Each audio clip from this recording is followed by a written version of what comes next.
call, Cassandra, please. Hathaway, Here.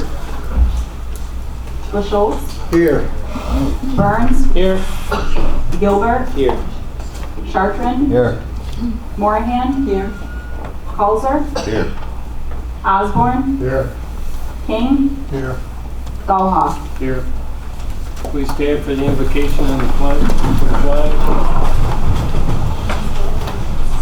Lord, we are meeting today to conduct matters of business, guide our hearts and our minds in the spirit of fairness, right thought, and speech.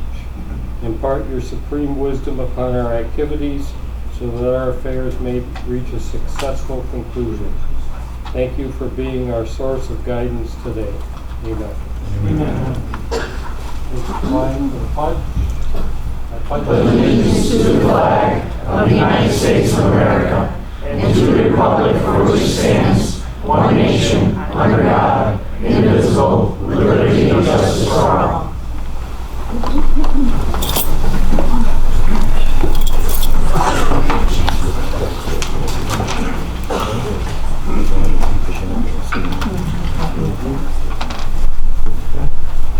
The 2/4/2020 board minutes have been distributed and stand approved unless someone would like to offer an amendment.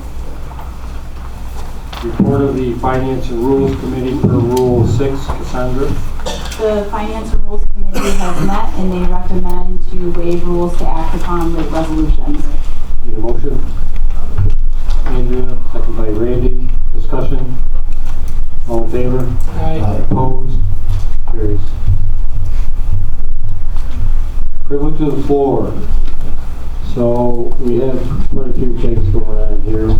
First, we're going to open the public hearing for comments on local law intro number 1-2020, a local law amending property owned by persons 65 years of age or over, and on local law intro number 2/2020, a local law regulating and permitting special events on county roads, trails, or other county property.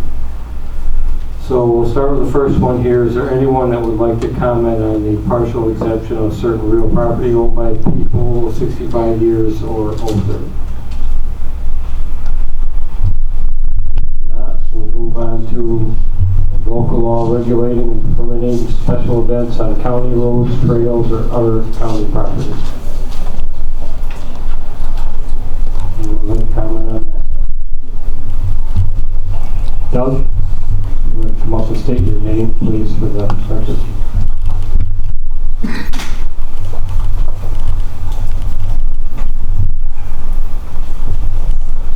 I'm a Dietrich citizen and representing the Birmingham Snowmobile Club. Birmingham has a Winterfest. We have a parade, and we have state troopers there, we have the sheriff's department there, we have forest rangers there, we have no problem. But now, with this organization doing the parade thing, we're going to have to pay a fee to do something that we've already done for 30 years. Okay? Also, on the county road thing, if somebody, the way we kind of read the law is that if somebody has, say that family has a Christmas party and the cars being in the wintertime have to park so the wheels are on the edge of the county road, we've got to get a permit 90 days ahead of time. Say that again, Doug, I'm sorry. It just seems, this is kind of foolish if you're using the county highway. The whole group that's in that, I feel, is too inclusive. It should be limited down to a few things. There are certain things that should be, like the snort run and so on, I agree. But it's just taking care of everything that's all in one long period of time. And I think 90 days notice ahead of time is way too long. It might be for some things, but not all those things in that group. I haven't seen anything in the newspaper to say where the money's going that you collect from this. Well, first off, the fee structure is not in this packet that we have tonight, but it's very minimal. And I don't know what, how many people come to the Birmingham parade that you're speaking of, but A lot of them do.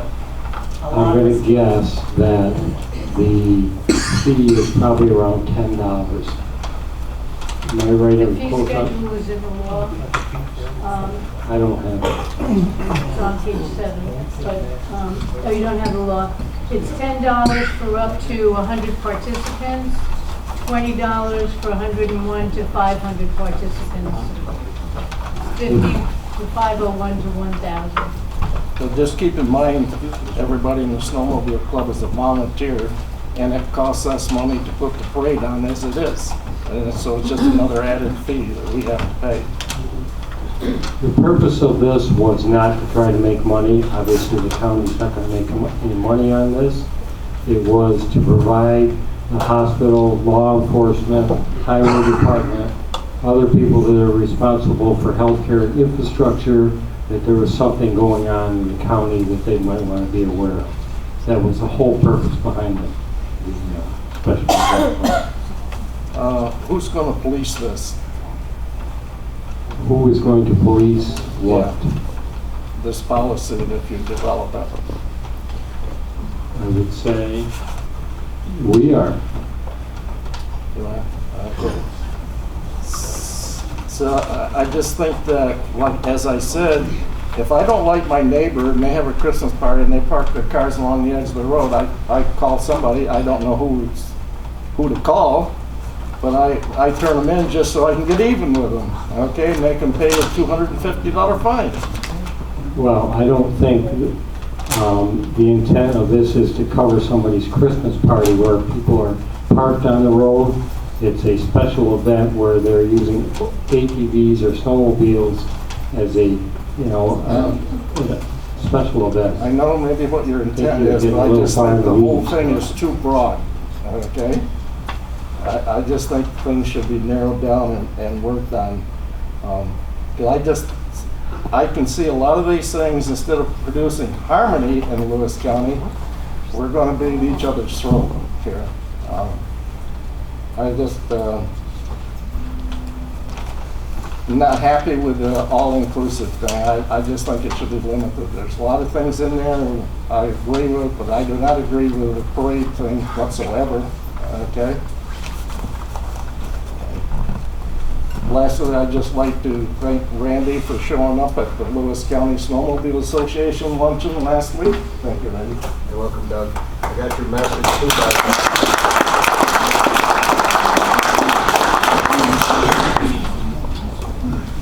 Thank you, Doug.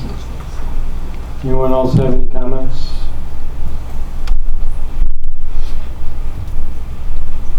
If not, we'll move on to Jen Corrales and Michelle Ledoux will give us a presentation on information and statistics on agriculture in the county.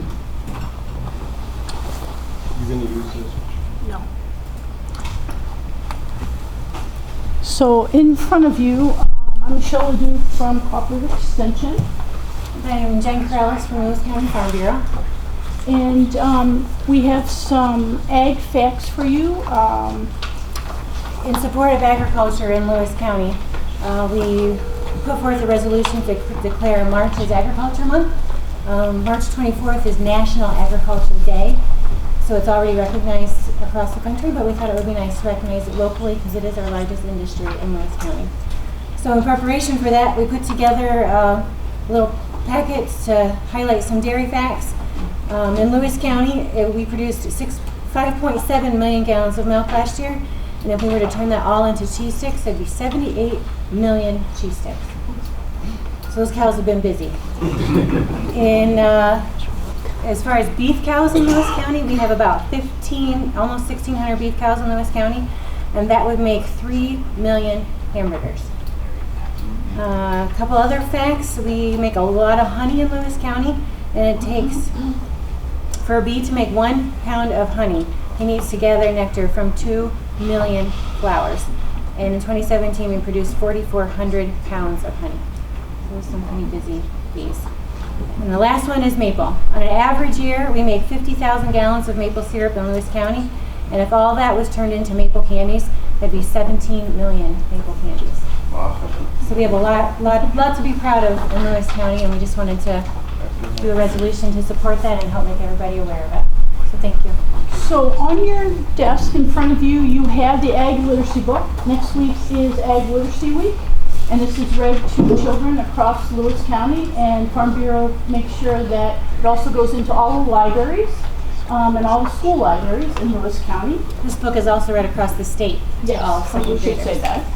And then in your packet, you will also have a honey stick. You have a cheese stick from Kraft, and when you leave tonight, you have in the refrigerator some Kraft products for each of you. And then we have made you a special cookie.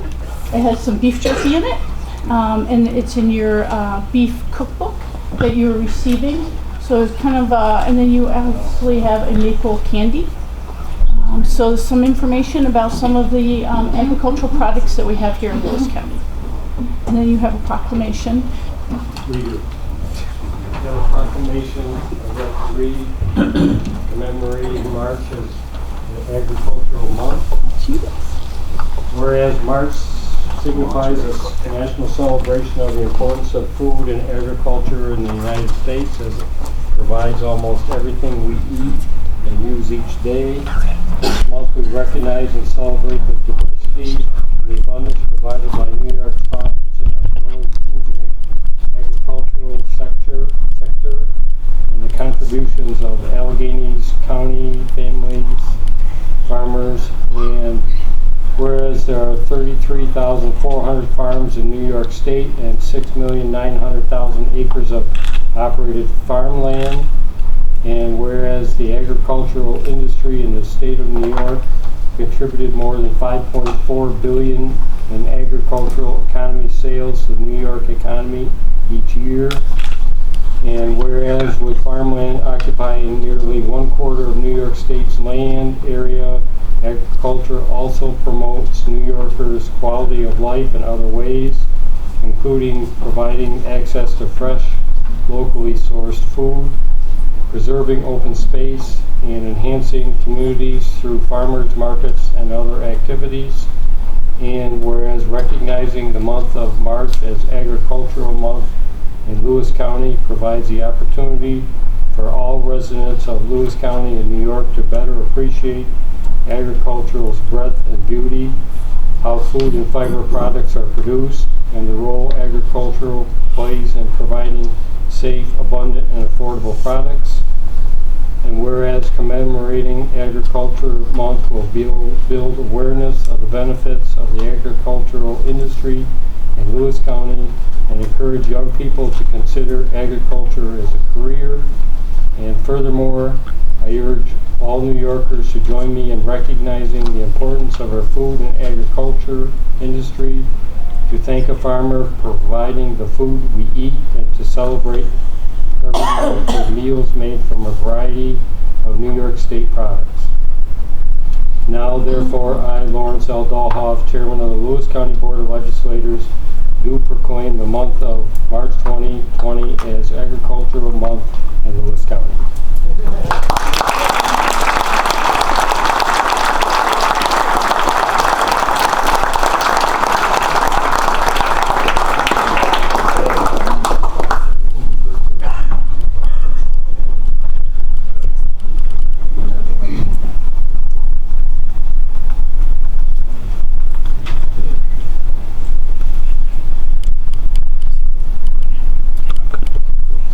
Thank you very much.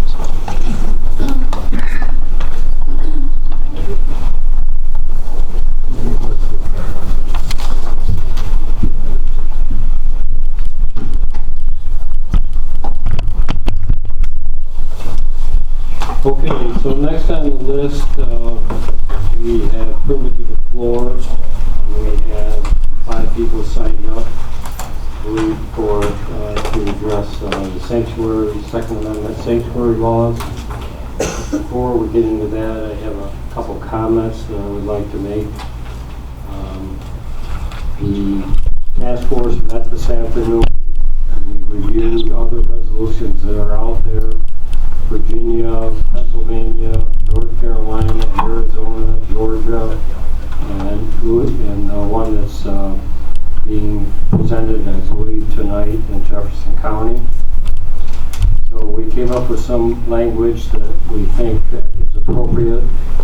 It's going to take our attorney a week or so to put that together. When we get that together, I'm going to speak to who I believe are your leaders, Larry and Pat, and invite them in to have a discussion with the task force to see if what we have come up with they feel is appropriate and they're good with it.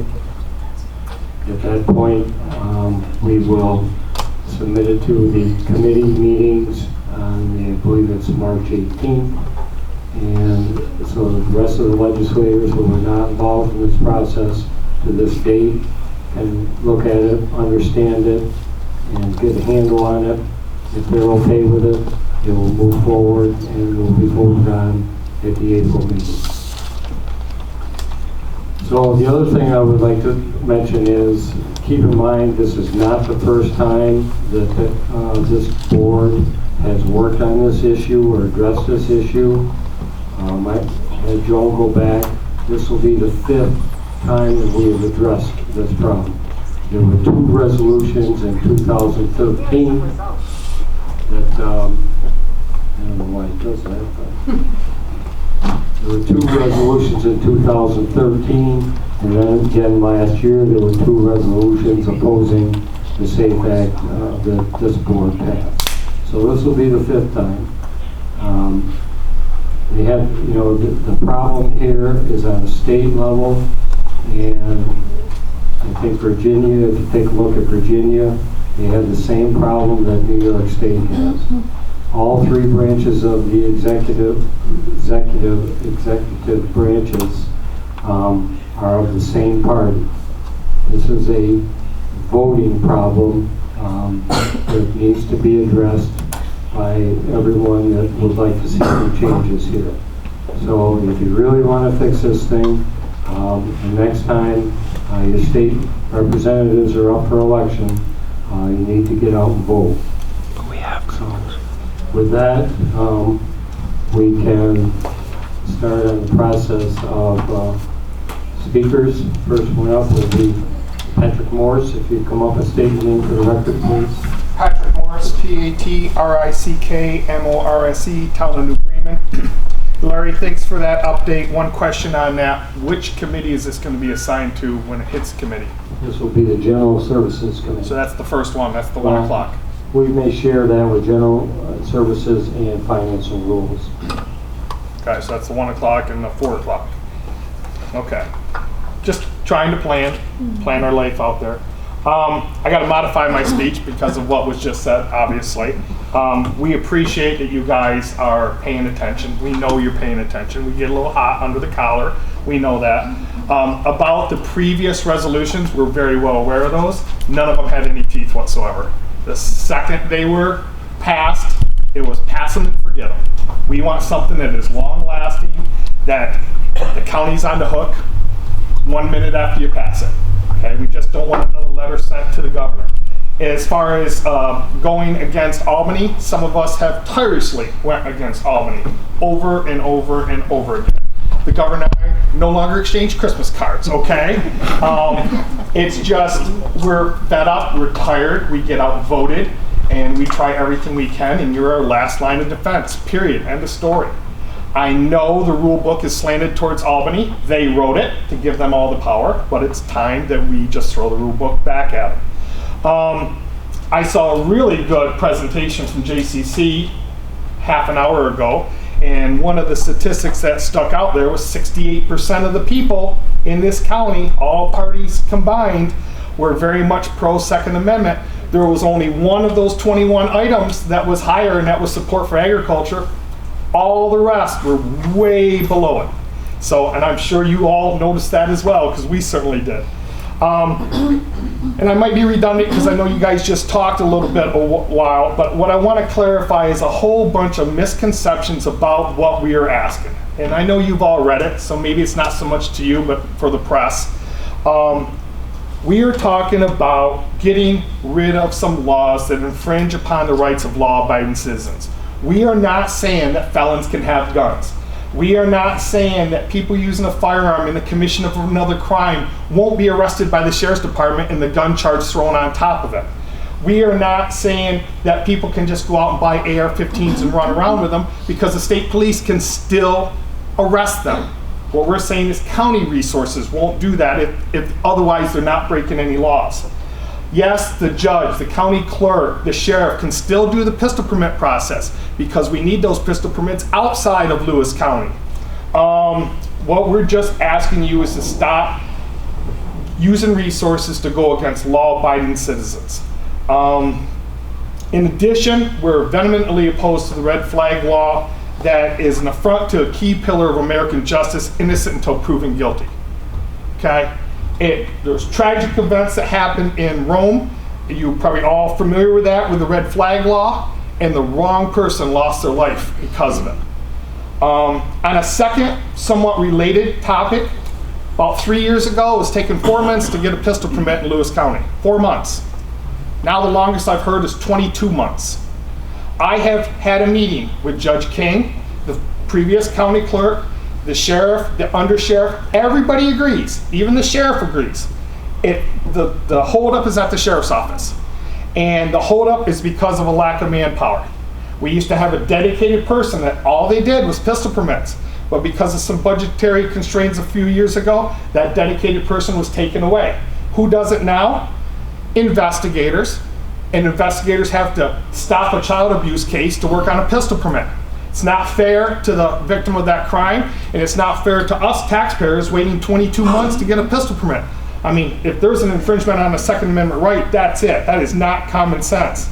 Another problem is we only have 2 deputies on at a time for this county. I challenge anyone to get in their car at Osceola and drive to Harrisville and tell me how long it takes you to do it. It's an hour and a half. We have 2 patrolmen on duty with 1 state trooper as a backup. That's it, period.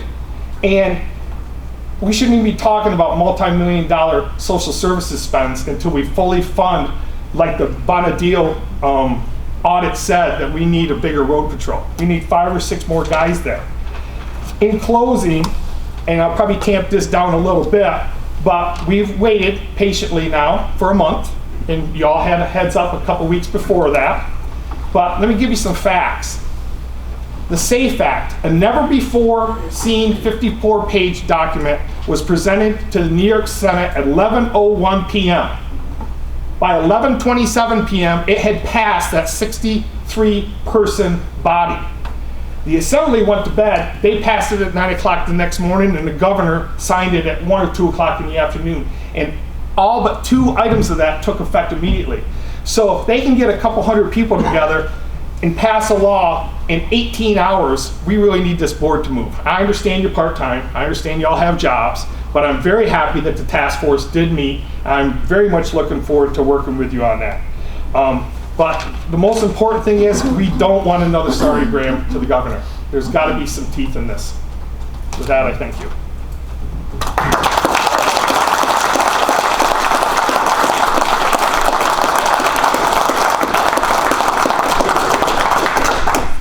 Next, Bo Bailey.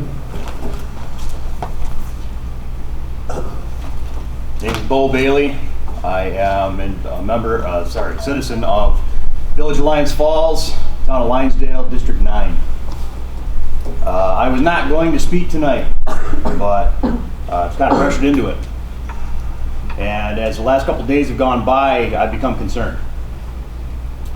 Concerned because 28 days ago, we presented a petition to adopt the Second Amendment Sanctuary Ordinance, along with signed support from nearly 20% of the voters of this county. All of those signatures gathered in less than 3 weeks. And truth be told, the support is more than 3,000. Since then, this matter seems to be getting brushed off as unimportant, bogged down, receiving very little attention. I understand that the task force met today, but today is 28 days after being submitted. Attacks on fundamental rights of the people deserve immediate, focused attention. I'm not sure that you all feel the severity of this issue. One of you said that when the board discussed and passed a $52 million county budget, only 5 or 6 people showed up. But threaten to take away their gun rights and they'll come out in droves.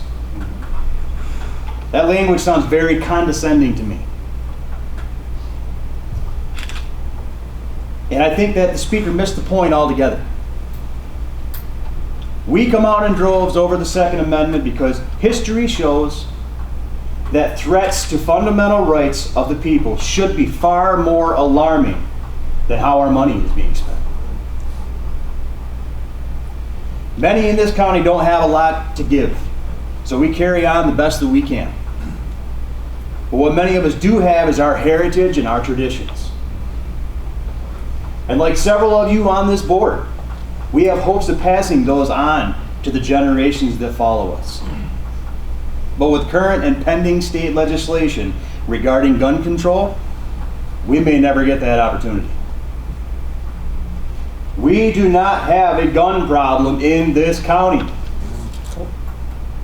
We have, as Mr. Dietrich pointed out, an overregulation problem in this county. We have an underrepresentation problem in this county. The power of the people in this state is bleeding. Representation by local governments like yourselves is more important now than it ever has been before. In 1790, there were less than 4 million people in our country, period. New York State had less than 350,000 people at that time. Today, our state has around 20 million people, 5 times the national population in 1790. Back then, state governments were much more representational of their citizens. Population growth alone has had a major impact on representation at the state level. You undoubtedly have heard recent statements by Andrew Cuomo that a significant group of New York constituents are not welcome here. I repeat that. A significant group of New York constituents are not welcome here because we, yes I say we because I include myself in that group, do not have the same ideals and morals that align with his agenda. Please tell me, how is that representing the people of this state? I ask you, legislators, please consider the following question very carefully and very honestly. Why did you put your name on the ballot to become a county legislator? Was it to give yourself some personal advantage? Was it so that you could play a pawn for the state governor? Or was it so that you could stand up and be a voice for the citizens and the welfare of this county? Your role as a legislator includes making some tough, key decisions on how this county operates. And there are not many people around here who want to be in your shoes. Many people in this area brush off local politics with disinterest. Disinterest thrives when someone is uninspired. A leader should inspire his or her constituents. If you want 300 plus people to show up at every monthly meeting and take more interest in our county, try making a move that inspires us. Bring the Second Amendment sanctuary ordinance to a vote. If you stand for us, as we elected you to do, we will stand with you. We will not back down. If you will not stand with us, we will find someone who will. We are not afraid of King Cuomo, and you shouldn't be either. Let's protect the people of this county and band together with other counties doing the same thing to stand up to the ridiculous tyranny that is coming out of Albany and out of New York City. We want the ordinance voted upon as written. All or nothing. Bring the say-so ordinance to a vote now. Thank you.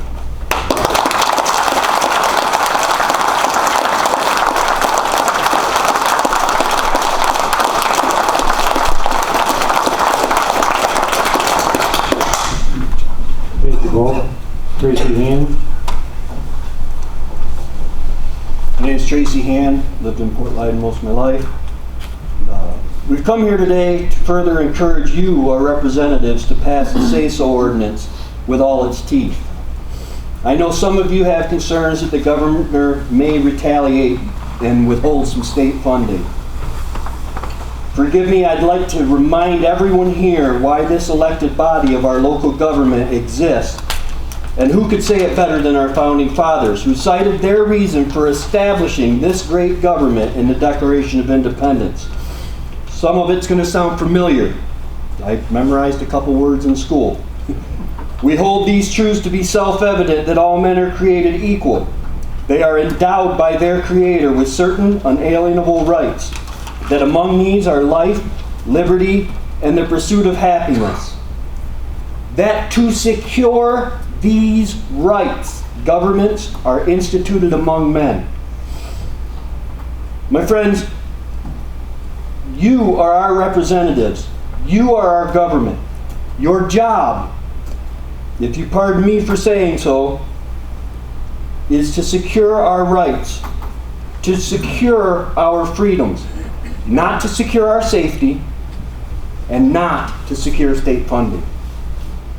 I heard one of you state that we don't show up for meetings where you allocate $52 million budgets, but mess with our guns and we show up in droves. This should show you how important this is to our community. Our state government is making bad laws for cities on a state level. They don't know us, what we need, or who we are. We elected you because you are us. We trust you. Our county runs fairly well. We just watched a presentation earlier that the bottom line is our county runs pretty good. You have our interests at heart. Even in this Second Amendment matter, I believe you want what's best for us, your constituency. But we have stood by as long as we can while the cities vote repeatedly to infringe on our rights. Now we redress our grievances. The state of New York has gone too far. They have for years chipped away at our freedoms, from guns to speech to what bags we can use for our groceries and trash. They have attacked our right to due process, the 5th and 14th Amendments, with red flag laws. They have chipped at our Second Amendment freedoms as to make it almost too dangerous to exercise the Second Amendment. Without legislation, the State Department of Financial Services bullied their way to ousting insurance programs in an attempt to silence the First Amendment rights of groups speaking out for our Second Amendment rights. Programs that could keep someone acting in self-defense from losing everything in legal fees just to stay out of prison for exercising a God-given, constitutionally protected right of self-defense. Friends, we're not asking you to violate your oaths of office. We're not asking you to ignore any legal laws. The case of Norton v. Shelby County, 118 U.S. 425, found this. I quote, "An unconstitutional act is not a law. It confers no rights. It imposes no duties. It affords no protection. It creates no office. It is in legal contemplation as inoperative as though it had never been passed." These laws passed by the state have far surpassed infringement. They are cutting deeply into our freedoms as secured by the Second Amendment of the United States Bill of Rights, which states that this right shall not be infringed, and New York Civil Law, Article 2, Section 4, which states the right to keep and bear arms cannot be infringed. I don't know how they got away with what they've gotten away with. cannot, in our own law, state law. Under the legal precedent of Norton-based Shelby County, any law that violates the Constitution is not a law at all. Therefore, you are not breaking your oaths by enforcing the say-so. Justice Sheriff Carpinelli is not breaking his oath to uphold the laws of the state when those laws are clearly unconstitutional. I'll close with this. The Supreme Court of the United States is now being filled with originalist and literalist justices. They take what the writers meant and they take what the writers said, as said. We know that if this ever comes up to the Supreme Court, we will be found righteous.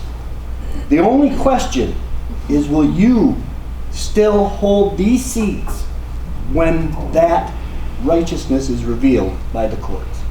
I hope so. Thank you.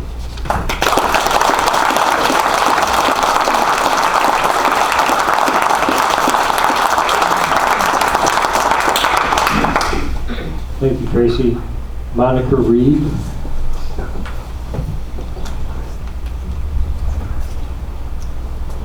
My name is Monica Reed, M-O-N-I-C-A-R-E-E-D, town of Krogan. Like I said, my name is Monica, and I am 18 years old.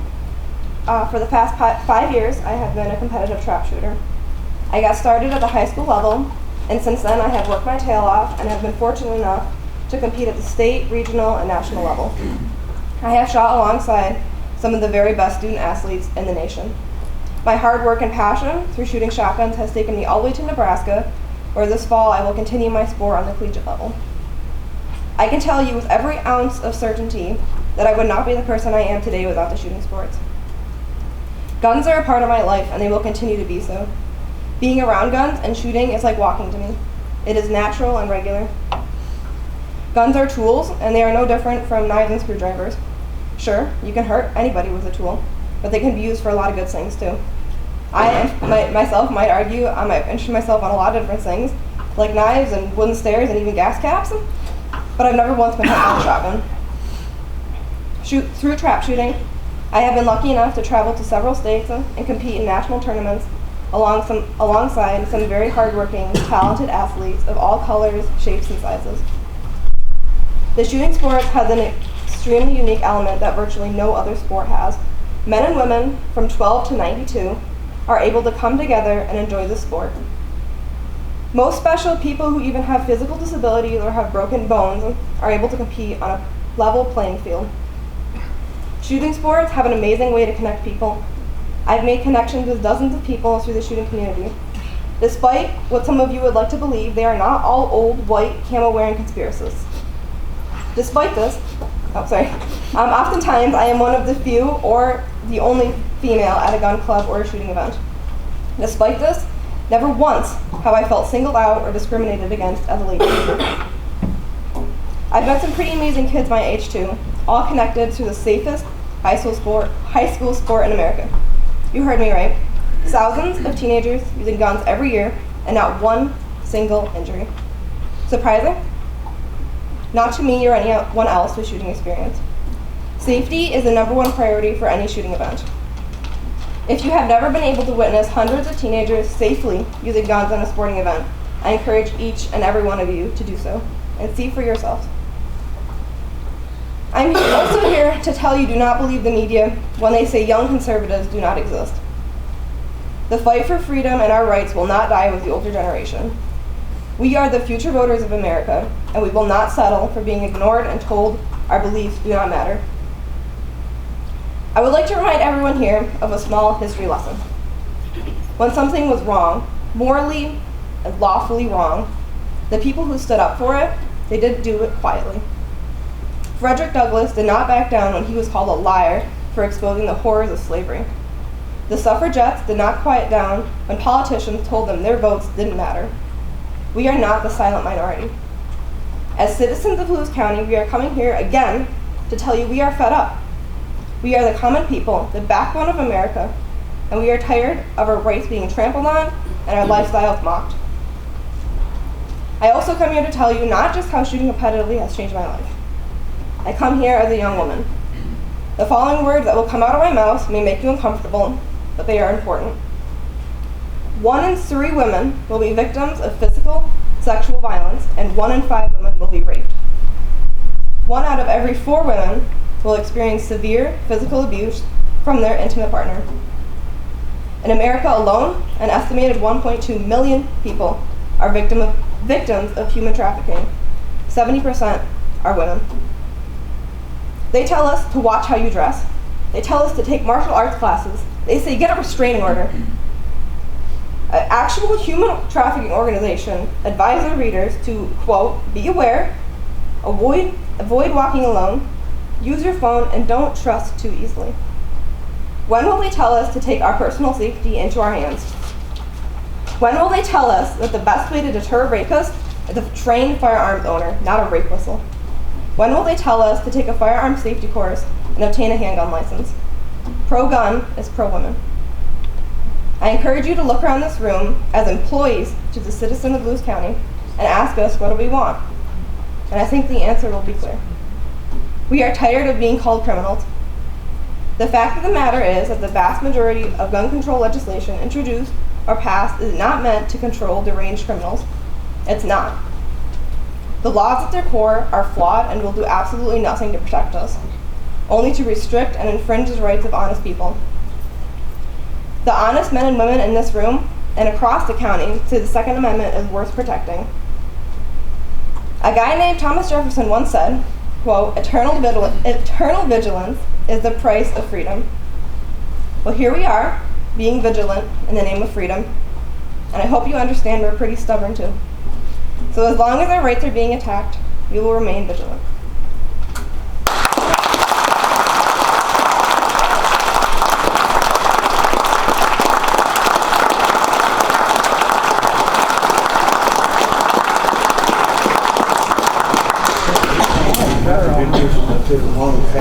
Thank you, Monica. Next is Bill, and I'm sorry that I can't. Wilmot.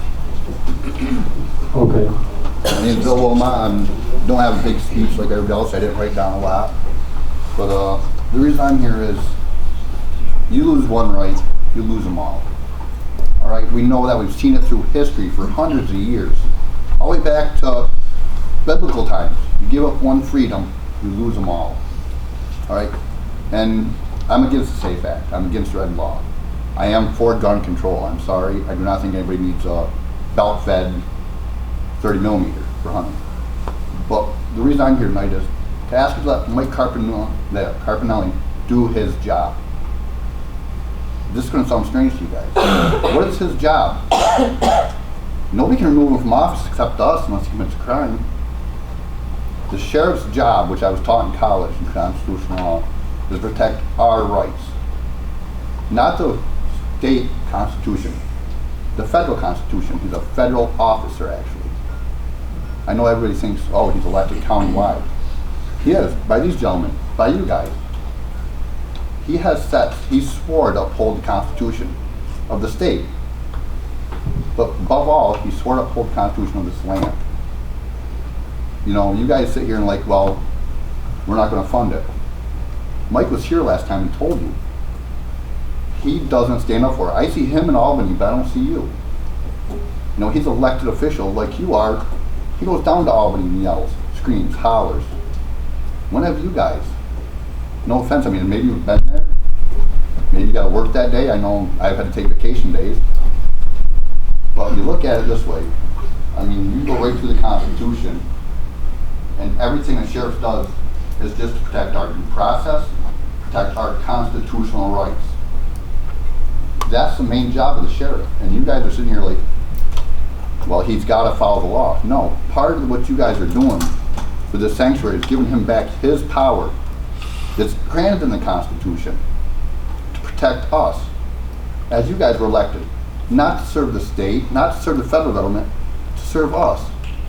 It's not like we're asking for a lot. I mean, we're how many thousands of people in Lewis County? 27. Yeah. So how about in June when they have the Second Amendment rally? Take a vacation day. You know, I know many of you own businesses, farms. It's hard to get away. I know I do. I own my own business. I'm buying out another one. I lose money that day, but I'm more than willing. If we lose one freedom, we're going to lose them all. We've seen it. I mean, I could have wrote a big speech. I have a degree in law enforcement. I have a degree in constitutional law. I can cite cases left and right in Mayberry, Madison, due process. It doesn't matter. Unless you're the county lawyer or like Mr. Young or somebody, you're not going to understand what I'm saying. What I am saying though is think about it. In the Constitution, the sheriff's job is to protect us. And you guys are telling them, no, we're not going to back you up if that's what you want to do. I'm asking you to back our sheriff and the people that elected you guys. Fight with us. Not just pass a resolution. Go to Albany. Go and complain. If you're against the SAFE Act, then don't go. I mean, if you're for the SAFE Act, don't go. But the ones that are against it, the ones that want us to have our constitutional rights, please go. That's all I'm asking you. And let Mike Carpinelli do his job and protect the people from overreach by the state government. He's a federal officer. Let him do his job. Don't force him to enforce the SAFE Act. Because right now you guys are forcing him. It's part of the thing. But now if you say, Mike, do your job as granted in the Constitution, I mean, and fight with him. Fight with us. You know? These guys are here taking time off from work. I know a couple of them own businesses. They could be out making money. And you want us at board meetings? I've been to a couple of them actually, a long time ago. And I didn't see anything getting done. It was before you gentlemen were on the board. I mean, it was a while ago. Back when I first joined the Fair Board in Wildville. I was 17 going to board meetings. And I didn't see anything getting done. And I stopped coming. Inspire us, like he said. Fight with us. Fight for us. You guys fought for JCC to come in. I love that idea. I had to drive an hour 5 days a week to college. You know? You're talking about daycare. Fight for it. We have hand in hand and stuff like that. Form a committee if you need to and have somebody call around to some of these different big organizations and get them in here. Offer them tax incentives. They'll fight for us on this first. Save all our rights, not just one. Thank you.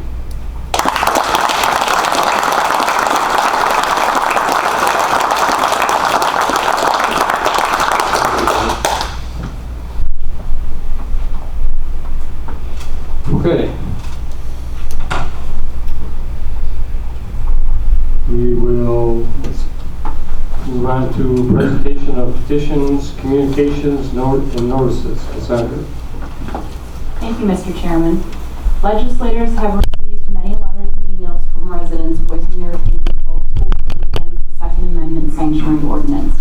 Letters and cards of appreciation were received from Town of Diana Historical Museum, William H. Bush Memorial Library Board of Trustees, and the Beach Falls Fire Department for funding they received in 2020 from the county. A letter was received from Michael Gill regarding comments on the local law intro number 2-2020, a local law regulating and permitting special events on county roads, trails, or other county property that was distributed to all legislators for their review. That is all. Thank you. Reports of county officers and departments. Real Property Tax Director Candy Aiken and County Treasurer Eric Berkler have filed approved applications for 2020 corrected tax rolls for property owners Casey L. and Scott B. Dewey, Scott Holliday, Niagara Mohawk, a National Grid Company, Robert and Melissa Udendorski, and Stephen and Janet White. All legislators have received copies of the Treasurer's February report, the February 7th and February 26th Highway and Solid Waste Department audit reports, and the Youth Bureau Advisory Board meeting minutes from February 26th. Legislators received copies of the 2019 annual reports from the following departments: Civil Service and Self-Insurance.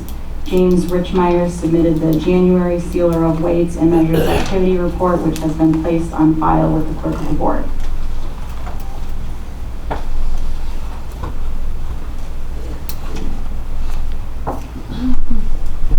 Thank you. Reports of standing committees. Tom, would you like to start with Finance and Rules? I have nothing to report at this time. Any questions for Tom? If not, we'll move on to Jerry with General Services.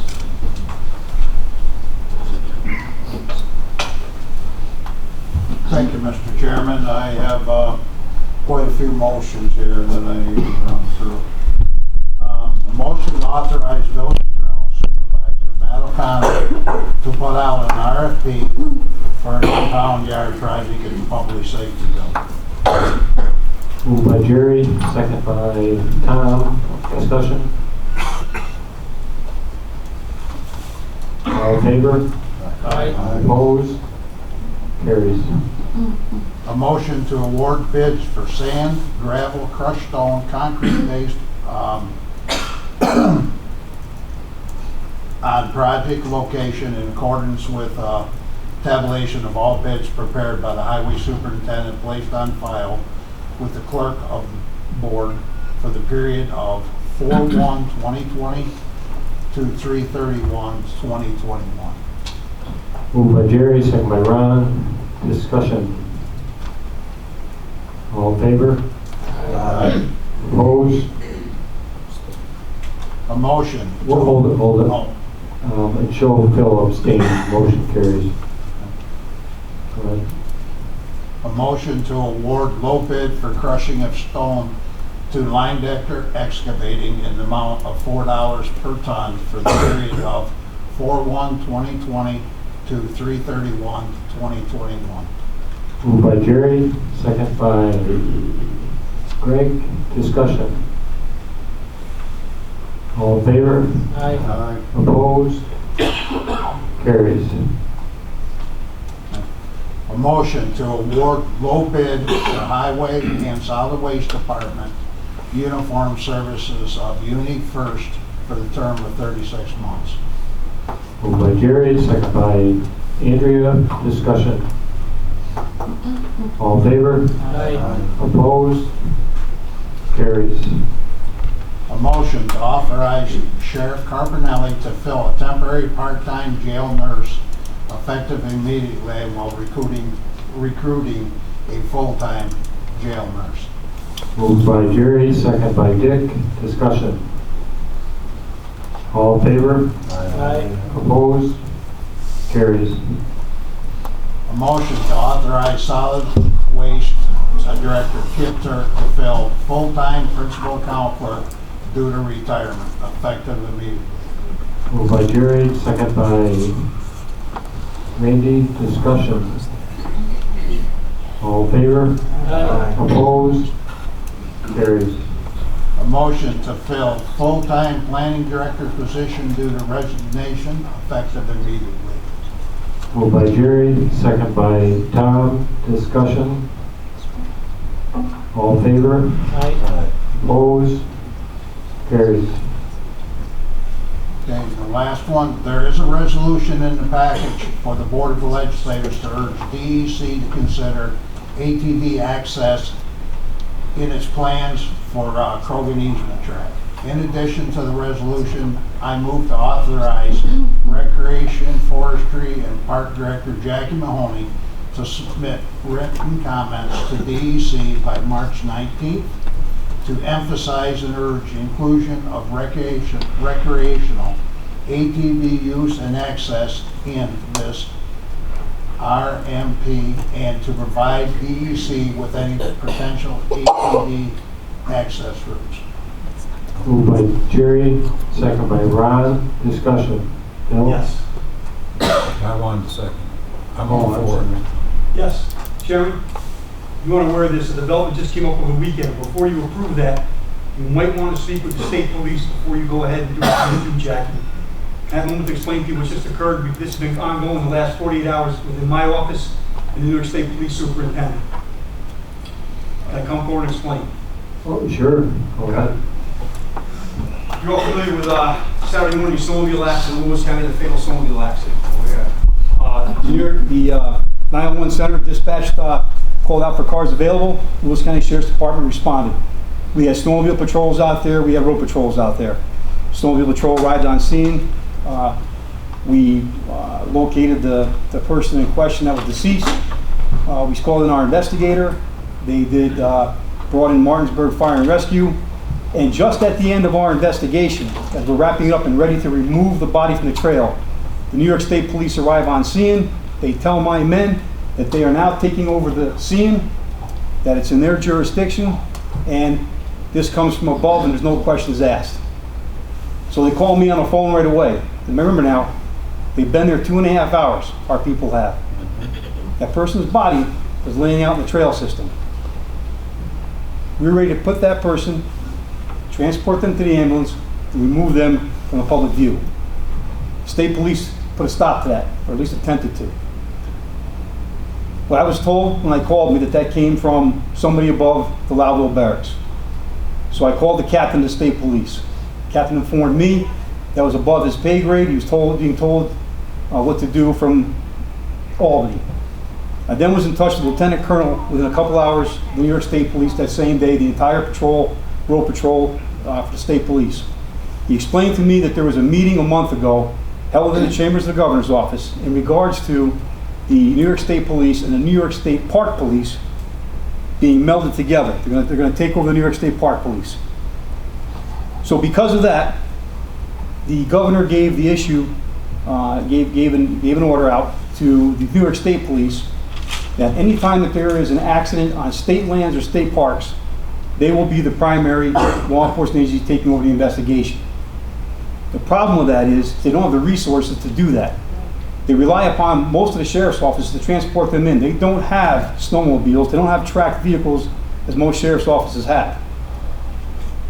The state police then held up our people, and we transported in all the troopers to come and do the same job over the next hour and a half that our people had just done. So you as citizens not only pay the Lewis County Sheriff's deputies, but you pay the New York State troopers as well. Nothing against the troopers. Again, this came from Albany. Now I know some people on the board don't like me talking about the governor. I just want to bring this to light that before you're making decisions with this, and you can fact check this by calling the state police. These conversations were witnessed by others in my office. There won't be any denial on that. And what it came down to was that the New York State Sheriff's Association, our council, was in contact with myself yesterday and today, and the final decision that was made from our lawyers is that the sheriffs of the counties are the chief law enforcement officers. We do supersede their authority. Sorry, I'm getting tongue-tied here. But the bottom line is this, is that once again, a knee-jerk reaction out of Albany has now put all of us at spending a lot more money, a lot more resources that they don't have to rely upon the same people that working with them side by side. And I just want you to be aware before you're making a decision with them in the trail system, with the DEC, when they tell you that something occurs there, that the county's going to have no say in it, that the state has all the say in it. And you'll lose your ability to have your voices heard or your legal action you want to do. Okay, Sheriff, I don't mean to cut you off. That's okay. This resolution it's a totally different discussion than what you're talking about. This Krogan easement it's a New York State DEC easement on private land. And the unit management plan for this area is open for public comment right now. What we're trying to do, in this unit management plan, they have no ATV use acknowledged in the plan in this area. So what we're trying to do is, because the time is up on March 19th and it's before any other meeting that we have, so we're authorizing Jackie Mahoney, the Director of Recreation, to submit comment to DEC requesting ATV access in this area. It doesn't have anything to do with... Well, this does have a bearing. What I'm saying, Sherman, is that I understand that. It doesn't matter if they're hiking, it doesn't matter if they're anything. If anything occurs on that land, what they're telling you now is that we, the sheriffs, the village, anybody, we have no authority to go in there and help you. They want us to stand down and wait till they get there. That's what I'm trying to explain to you. I understand what you're saying, but it's a totally different conversation than what this is about. DEC is not the state police. And this doesn't involve police agencies or whatsoever. It's authorizing Jackie to submit comments. Okay, all right. To the I just, unit yep, management good enough. I just plan. wanted to bring it to your attention that, you know, before you go making these deals and everything, just be aware of what you're doing. Be very, very aware, because they're doing closed deals behind your back as usual. That's all I want. That's all I'm trying to get to you.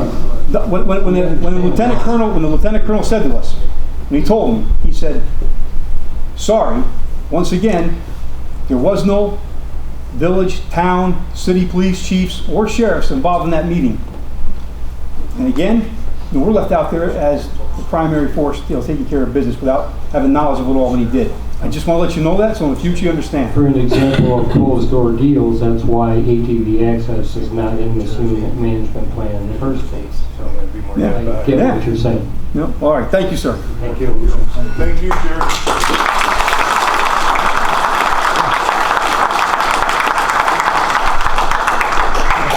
Okay, any further discussion? All in favor? Opposed? Carries. Thank you. You're a busy little boy there, Jerry. Yeah, I saved them up for a year. Okay. Is that it, Jerry? Yeah, well, let me look on the back sheet to make sure. Yes, it is. Thank you, Mr. Thank you. Chairman. Any questions for Jerry? If not, we'll move on to Randy, Health and Human Services. Randy. Thank you, Mr. Chairman. I've got 4 motions I need to make. First is to authorize Social Services Commissioner Jennifer Jones to refill a full-time caseworker due to resignation, effective immediately. Moved by Randy, second by Ron. Discussion. All in favor? Aye. Opposed? Carries. Second motion to authorize Social Services Commissioner Jennifer Jones to refill a Social Services Program Examiner due to vacancy, effective immediately. Moved by Randy, second by Greg. Discussion. All in favor? Aye. Opposed? Carries.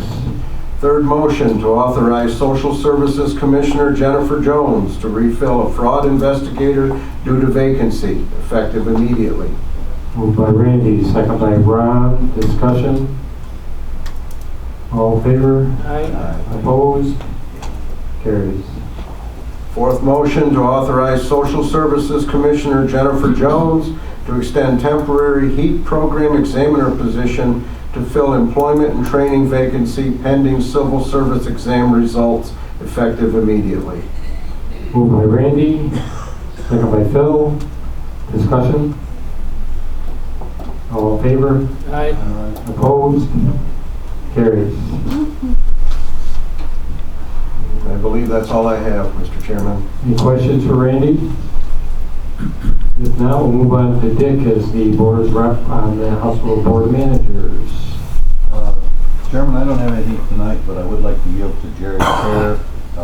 We had some very exceptional people working throughout the weekend with the storms and what have you, and I've seen the emails on it, but I don't have it put together. Can you just speak to the courageous job that those people did working for long hours? Mr. Kayer is our hospital CEO. So Thursday and Friday, as the storm passed through, we had to go into what's called code gray to adjust to the staffing needs and the ability of people to get to work. And I just want to reflect that the team did a wonderful job. They didn't miss a beat. And then over the weekend with the situation up in Carthage where they had a carbon monoxide issue and a boiler issue, we activated our emergency preparedness plan. There was a possibility we would have received 20 to 40 transfers. So just a good example of our local communities working together to meet the healthcare needs. In addition, I've asked Mr. Sean Thornton, our emergency preparedness coordinator, to lead the COVID-19 action team and working with other agencies in Lewis County as we really are receiving daily briefings on this virus. And the team is doing some outstanding work, and I think we will be well positioned and prepared for what comes before us. So we're moving forward with that. Last, I would say is in the last few days, we've had 2 new members join our organization. The first is Dr. Michelle Johnston. I will bring her by next month to introduce her to the Board of Legislators. She's board certified in pain management and will be leading a new service that we are calling comprehensive pain management. Well trained through the SUNY system with a special focus on pain management. We also added a new member to the residential healthcare facility. Miss Deborah Wards is going to be the new nursing home administrator and started her tenure with us on Friday. So those are my updates. Thank you. Thank you, Gary. May I report on the water, soil and water? Certainly. I just want to update everyone. The 10th annual Black River Watershed Conference will be June 3rd and 4th in Watertown. You have a little postcard about that, and I hope that you will try to participate. And also our annual meeting is going to be at Towpath. Trying to find it.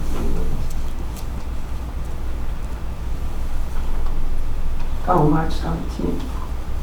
And if you could call the office by March 13th to let them know you'll be attending. And you're all invited and hope to see you there. And that's because I sit on the Soil and Water Board. Thank you. Thank you, Andrea. Any questions for Andrea?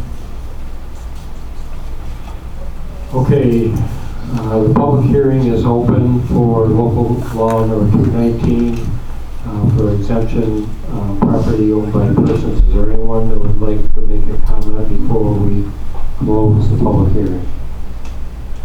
Also, local law regulating and permitting special events on county roads, fields, or other county property.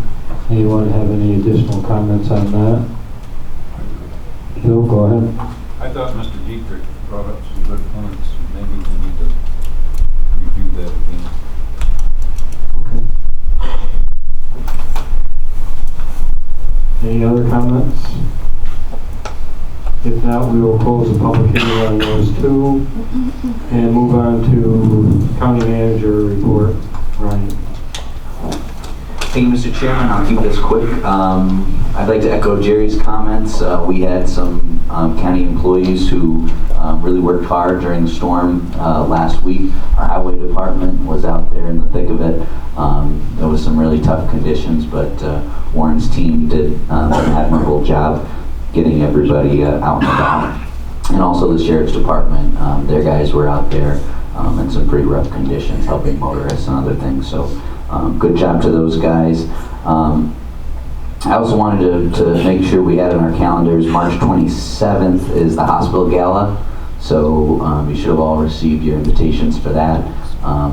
If you're interested, send in your RSVPs. I will note that I've been keeping track of the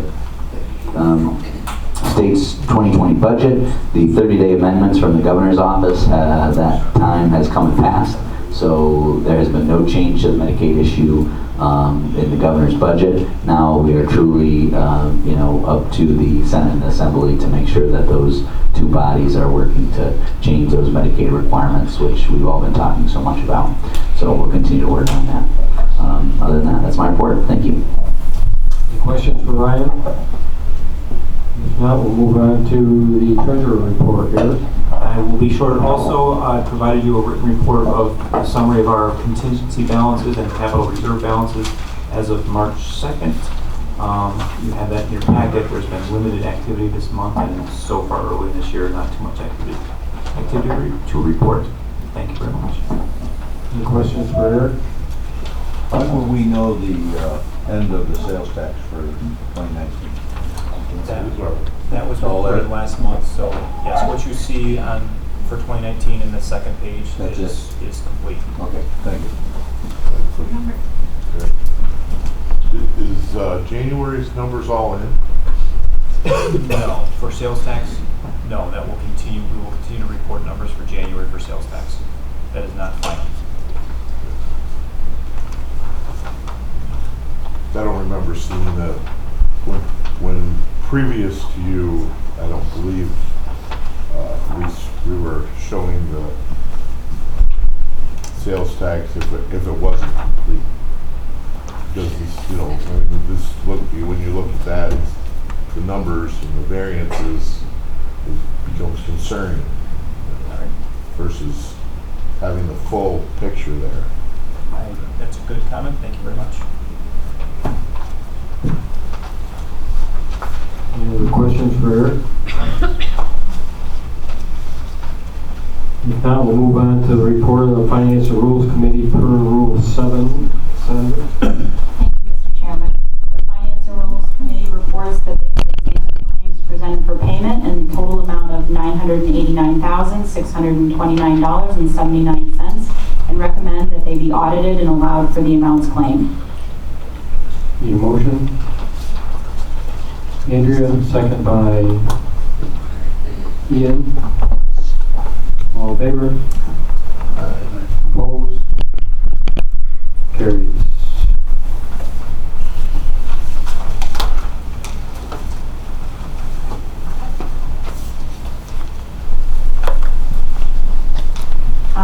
Resolution number 51 is auditing and allowing claims in the amount of $989,629.79. Moved by Bill, second by Dick. Discussion? Roll call, please. Chartrand? Yes. Gilbert? Yes. Morahan? Yes. Burns? Colzer? Yes. LaSchultz? Yes. Osborne? Yes. Hathaway? King? Yes. Burns? Yes. Dahlhoff? Yes.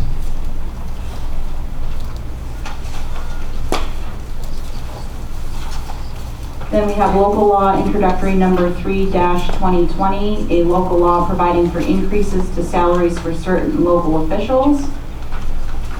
Resolution number 52 is fixing date of public hearing on local law introductory number 3-2020. Moved by Randy, second by Jerry. Discussion? All in favor? Aye. Opposed? Carries. Resolution number 53, resolution adopting and otherwise treating local law number 2-2020. Moved by Bill, second by Greg. Discussion? All in favor? Opposed? Gilbert? Yes. Morahan? Yes. LaSchultz? Yes. Osborne? Yes. Hathaway? Yes. King? Yes. Burns? Yes. Chartrand? Yes. Colzer? Yes. And Dahlhoff. Yes.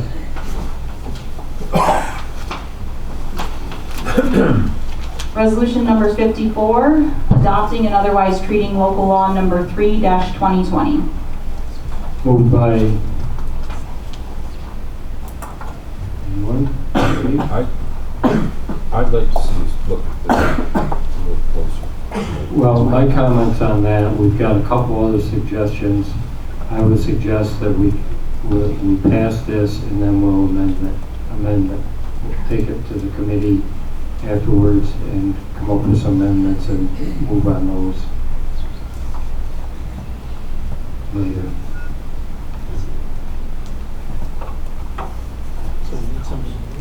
Table it. Moved by Ron. Motion to table it. You had a second first, I think. Am I right There's on no that? second, so you can entertain that motion to table. You can second, right? Okay, I'll second. You're offering a motion to table. Greg, Yes. do I have a second? Bill? Any discussion? All in favor? Aye. Opposed? Carries.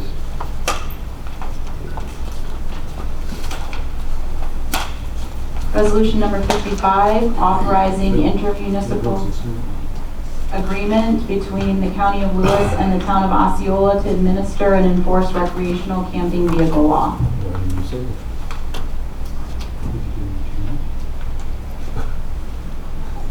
Moved by Ron, second by Jerry. Discussion. All in favor? Aye. Opposed? Carries.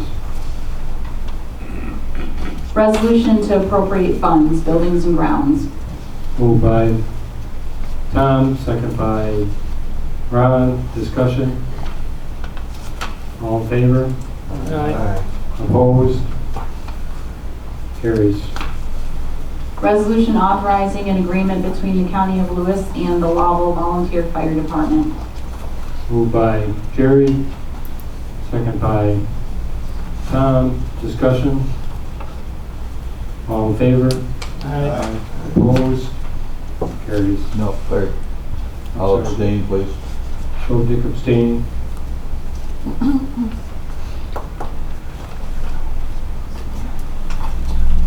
Resolution to appropriate funds, community services. Moved by Randy, second by Tom. Discussion. All in favor? Aye. Opposed? Carries. Resolution authorizing fee for required conveyance notices by the Lewis County Clerk's Office. Moved by Ron, second by Jerry. Discussion. All in favor? Aye. Opposed? Carries. Resolution to designate Nationwide Mutual Insurance Company as administrator and trustee of the Lewis County 401A retirement plan. Moved by Gary, second by Ron. Discussion. All in favor? Aye. Opposed? Carries. Resolution appointing successor trustee to deferred compensation plan for employees of the County of Lewis. Moved by Bill, second by Tom. Discussion. In favor? Aye. Opposed? Carries. Resolution in support of Lewis County General Hospital's preliminary design plans for intended construction of a new surgical pavilion and revitalization of the existing medical unit. Moved by Gary, second by Greg. Discussion. All in favor? Aye. Opposed? Carries. Resolution authorizing agreement between County of Lewis and CSEA Employee Benefit Fund pertaining to Sunrise Dental Plan. Moved by Tom, second by Randy. Discussion. All in favor? Aye. Opposed? Carries. Resolution to request New York State Home Rule legislation to continue sales tax increase. Moved by Dick, second by Tom. Discussion. All in favor? Opposed? Carries. Resolution to transfer funds, legislative. Moved by Ron, second by Tom. Discussion. All in favor? Aye. Opposed? Carries. Resolution appointing member to North Country Home Consortium Board. Moved by Phil, Keep him busy. second by Randy. I thought we'd done this like 3 times. So did I. All in favor? Aye. Opposed? Carried. Resolution authorizing continuation of agreements between Lewis County Office for the Aging and Essentia Health and between Lewis County Office for the Aging and Fidelis Care, New York. Moved by Tom, second by Randy. All in favor? Aye. Opposed? Carried. Resolution authorizing an agreement between New York State Department of Transportation and the County of Lewis for the Lewis County Public Transportation System. Moved by Andrea, second by Phil. Discussion. All for free money. All in favor? Aye. Opposed? Carried. Resolution appointing Lewis County Probation Director. Moved by Andrea, second by Tom. Discussion. All in favor? Opposed? Carried. Resolution authorizing county participation in tax assessment challenge and expert fees sharing with the town of Lewis and Adirondack Central School District. Moved by Gary, second by Ray. Discussion. Yeah. John, when do you anticipate the 2018 decision? Yeah. There's been some indications that it's being worked on, so hopefully within a month, perhaps. Oh, you're right. Do you have any feel for how that will go? I'm not optimistic. On the cost down here, Yes. 9,500 for the assessment, right? Or for the appraisal, I should say. For the appraiser, yes, yeah. Plus- The report, and then any time if we go to trial for expert testimony at trial. Do you have any indication of what if we would be paying on that 150 an hour? You got any idea how many hours he would be spending on it? I can tell you at the last trial, we had the expert there for probably 3 days. Really? And you don't anticipate a favorable decision? I don't know for sure, but you know, we like to plan for the worst case scenario. Trying to pin you down, it's not working. I'm not going to do that. Thank you. Anything else? All in favor? Opposed? Resolution to appropriate funds, recreational trails. Moved by Ron, second by Greg. Discussion. What's the trail maintenance vehicle? I think it's replacing a truck that they, I'm not sure. It's replacing a slightly smaller truck, I believe. We're looking for something a little bit bigger so that we can tow some of the equipment in and out of the trails. Jackie, yes or no? Yes. Okay. Thank you. I thought she was helping when she's hiding. Yeah, where is there? Anything else? All in favor? Opposed? Carried. Resolution authorizing renewal agreement with Frontier Communications of America for the emergency 911 phone maintenance system. Moved by Randy, second by Gary. Discussion. All in favor? Aye. Opposed? Carried. Resolution authorizing memorandum of agreements between the County of Lewis and Lowell Academy Central School and South Lewis Central School for access to the emergency communications system. Moved by Gary, second by Tom. Discussion.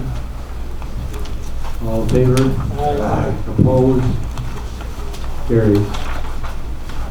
Resolution authorizing agreements between Lewis County Department of Social Services and Pratt Northern Careers Here Program Administrator and Lewis County Departments. Moved by Bill, second by Dick. Discussion. In favor? Aye. Opposed? Carried. Resolution approving correction of tax bill. Moved by Tom, second by Greg. Discussion. All in favor? Aye. Opposed? Carried. Resolution appointing members to Youth Bureau Advisory Board. Moved by Phil, second by Randy. Discussion. In favor? Opposed? Carried. Resolution authorizing agreement between the Lewis County Youth Bureau and Victims Assistance Center of Jefferson County. Moved by Ron, second by Tom, discussion. All in favor? Aye. Opposed? Carried. Resolution approving 2020 resource allocation plan with New York State Office of Children and Family Services. Moved by Dick, second by Randy. Discussion. In favor? Opposed? Carried. Resolution providing comment to the Department of Conservation on its draft recreation management plan for the Krogan Tract Conservation Easement. Moved by Phil, second by Jerry. Discussion. All in favor? Opposed? Carried. Resolution calling on the governor and New York State Legislature to preserve the 0% Medicaid growth cap for all counties and New York City. Moved by Ron, second by Tom. Discussions. Just a note, Mr. Chairman, this didn't go through committee because we just received it from NISAC on Friday, but they're urging all counties in the state to pass this. In favor? Opposed? Carries. Larry, is that it for resolutions? I believe that's it for resolution. Okay. We tabled a motion a little while ago, and I heard some discussions that might be pertinent to asking to untable that motion. So I'd like to have those discussions before I make the motion to untable it. Could you enlighten us as to the urgency of maybe that being passed? Mr. Chairman, I'm going to recommend that we do that in executive session if you want to have that discussion. Okay. Okay, fine. It's a legal position that we take. Just wanted to make sure we talked about it. Thank you.